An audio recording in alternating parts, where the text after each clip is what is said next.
Assalamualaikum warahmatullahi wabarakatuh.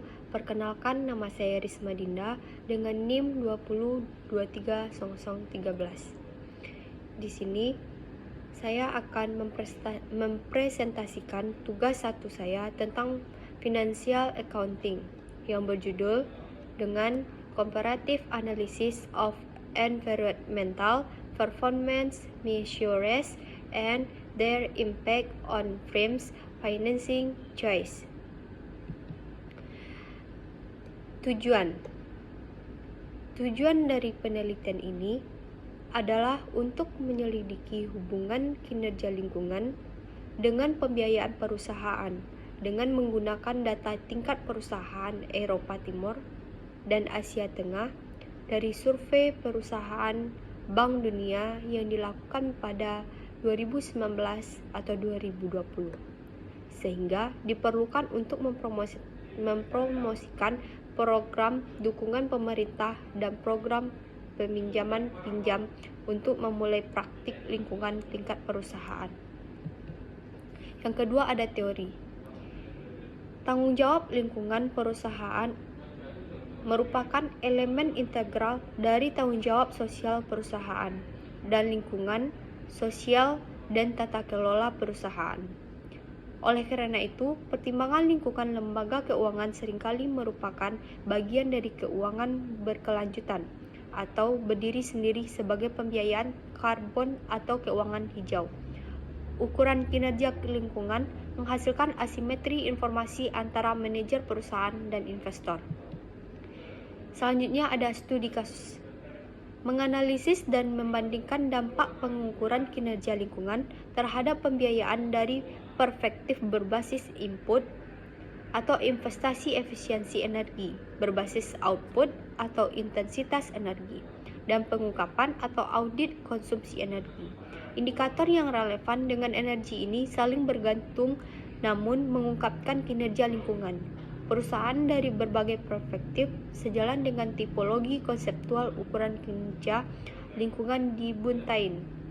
Untuk menguji apakah hubungan ini PK terhadap ukuran kinerja lingkungan, ini adalah masalah penting, terutama bagi perusahaan swasta yang tidak memiliki standar. Selanjutnya ada objek penelitian.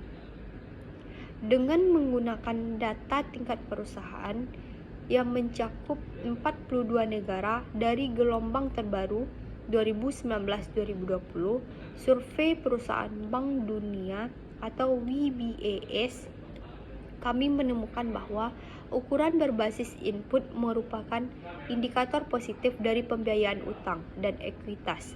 Namun, perspektif pengungkapan memiliki efek kontradiktif terhadap pembiayaan utang dan pembiayaan ekuitas, serta memberikan perspektif baru tentang kinerja dan pembiayaan lingkungan di perusahaan swasta dan menyoroti pentingnya heterogenitas dalam persiapan kebijakan dalam hal akses perusahaan swasta terhadap pembiayaan.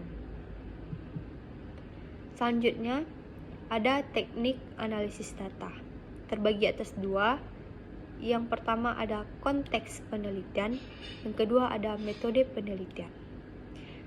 Di konteks penelitian ini menemukan bahwa pengungkapan lingkungan memodarisasi dampak hukuman administrasi lingkungan terhadap biaya utang untuk perusahaan menggunakan UKM Italia yang terdaftar dan membuat indeks pengungkapan ESG berdasarkan analisis isi dari informasi lingkungan, sosial, dan tata kelola diskresioner. Yang kedua ada metode penelitian. Mencari data penelitian dengan menggunakan 2 penulis yang ikut serta dalam penelitian, mencari data dengan menggunakan wawancara penelitian. Selanjutnya ada hasil penelitian. Yang pertama, dampak kinerja lingkungan pada pilihan pembiayaan menggunakan input-output dan pengungkapan berbasis energi. Yang kedua, dapat membedakan antara pembiayaan utang dan pembiayaan ekuitas yang menunjukkan dampak kinerja lingkungan terhadap struktur modal. Yang ketiga, dan memberikan wawasan tentang struktur modal. Itulah hasil presentasi saya. Assalamualaikum warahmatullahi wabarakatuh.